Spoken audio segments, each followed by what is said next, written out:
Good morning, everyone. Welcome to the Pre-Port. I am John Aderola. We got some news to talk about, everybody. We got a big news Wednesday. JR will be joining me in just a little bit. The watch list is actually going to be going live in about 7 minutes. For now, though, please hit the like button. We've got multiple right-wing morons defending absolute BS, having to actually contend with the state of their movement. Roller Dragon says, again, I find myself on main saying thank you to the kind chatter that gifted me this sub. And CT misses you, Johnny Pie. Happy birthday. Thank you. Again, not my birthday. My birthday's coming up in a week and a half or so, but thank you anyway. Okay, that said, let's see what's going on out there in the news. I just wanted to briefly mention this. So you have Donald Trump's Truth Social. He does this little post where he says that Elise Stefanik is great, okay? Which I just mentioned this because someday he'll be saying that she's the greatest trader in the world or whatever. So he says she's great because she's recapping like damage that Biden has done to America, okay? So Biden has done damage to America. That is a bad thing. And he's done damage internationally, which is a bad thing. Her pointing that out makes her great. Couple hours earlier... So we'll get to that. Don't worry. Where is it going? Oh, yeah. Republicans use debt ceiling to get it all back from Donald Trump. So use the threat of us defaulting on our debts, which will devastate our economy, devastate the world economy to get, whatever. So don't do damage to America, wreck the global economy to get some bullshit. That is almost back-to-back bleats. And it makes perfect sense to his viewers. But then also, there is that art. He says that it's nice, and it's Trump. And, of course, there's a fucking Q, because it's the most normalized thing in the world now. He will retweet literally every piece of Q bullshit that people send to him. So that's fun. It's good to have that in a former president. Also, I wanted to play this for you. This is like me checking in on Fox is populist now, okay? They're not like the old school Paul Ryans and all that. They're populists, okay? They understand the struggle of the working man, okay? And then they also say stuff like this. A couple of things. In the years when I needed jobs, and I never got hired by a poor person in my life, I got hired by people that could afford to pay me. Two characteristics. Every wealthy person I've ever met in my life, they have two qualities that are consistent. One is they're smart, and two, they're hardworking. Okay, so I play that just as a reminder to all of you working class people in the audience. If you don't have much money, you're fucking stupid and you're fucking lazy. Stay tuned for more populism. Isn't that fucking amazing? They have two qualities. Every wealthy person is smart and hardworking. Now, quiz them on some smart liberals or progressives, and I'm sure they'll find some other things to say about that. Are those the two qualities that you can find in all wealthy people? I mean, the fact that their family before them was rich, I'm not saying every single one that's true, but the vast majority are. The idea that, no, the thing that is true about effectively every rich person, assuming they didn't directly inherit their wealth, is that they made their wealth by extracting the value of many, many workers, okay?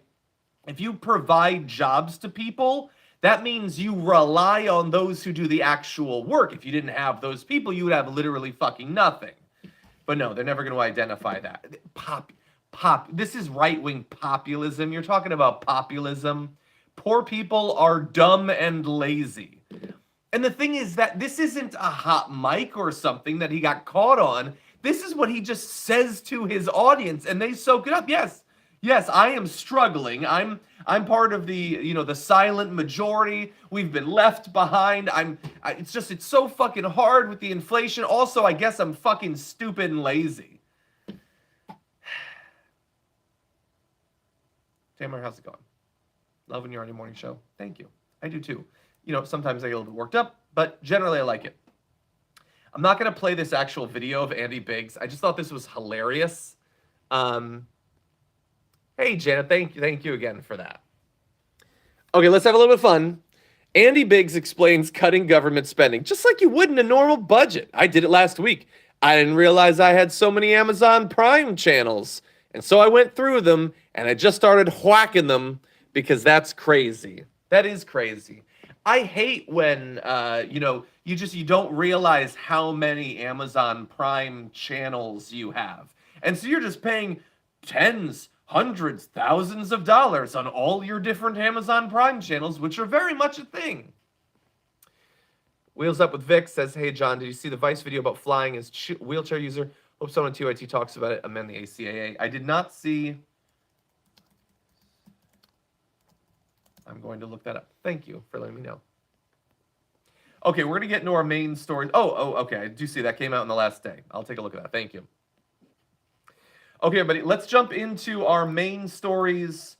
Please hit the like button if you haven't already. We're going to have to, unfortunately, skip over Jesse Waters saying any black history after the 1950s shouldn't be taught because it's all activism. It's all ideology.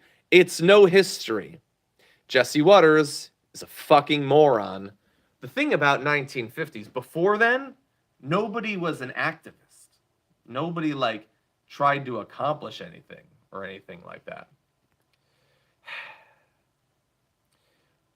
William, that's a great point. It's not, we have membership through our website, but we can't offer a membership that gives you access to all those other memberships because we don't control those platforms, unfortunately. I like the idea, but it's just we don't own, YouTube. We can't give those things away. There's no functionality for that, but I do like the idea. Anyway, let's jump into, we only have a couple of minutes. So do I actually want to show? Depends with the book. No, I don't want you to have to hear his voice. I'm going to give the mildest of credit before taking it all back to Michael Knowles, who realizes that we're a couple of years into the right, going on the one hand from saying they love free speech and freedom to, on the other hand, saying we just identified another 1,000 books that you should be barred from ever having access to.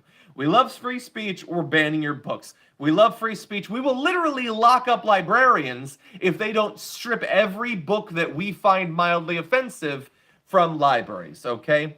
And so he appears to acknowledge that, saying, it's very shallow and glib and liberal and modern that you should never ban or suppress any book. It is an idea that is completely out of keeping with the entire Western tradition. First of all, again, it is a very baby brain thing to think that simply appealing to tradition justifies literally anything. Sure, you can find traditions in the West of banning books. That doesn't make it a good thing.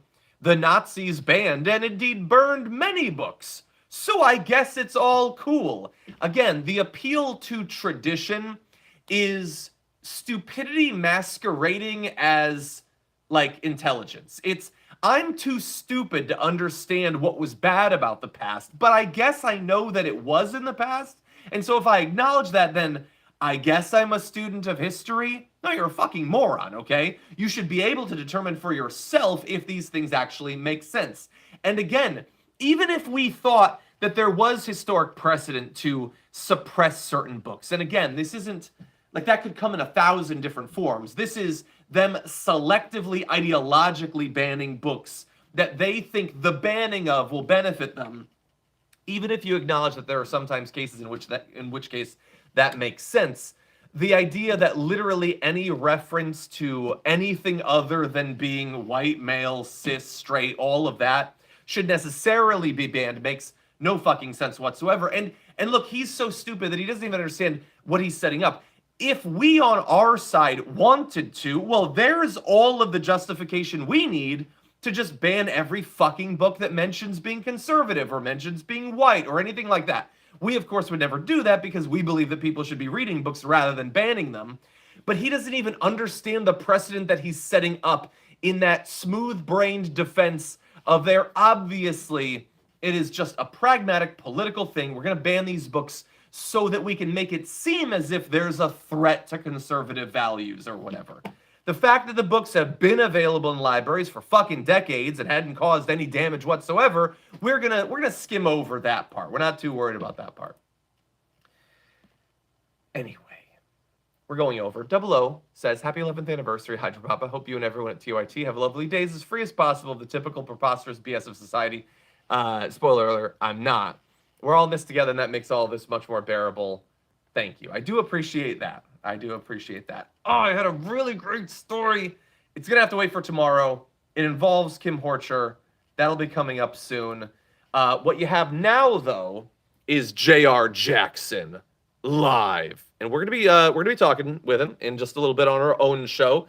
Jump into some news. We got animal news. We got cockroach news. We got Congressman Ro Khanna, who's going to be joining us on the show. So a lot of fun. Definitely look forward to seeing you there. Hit the like button on the way out if you haven't already, and I will see you soon.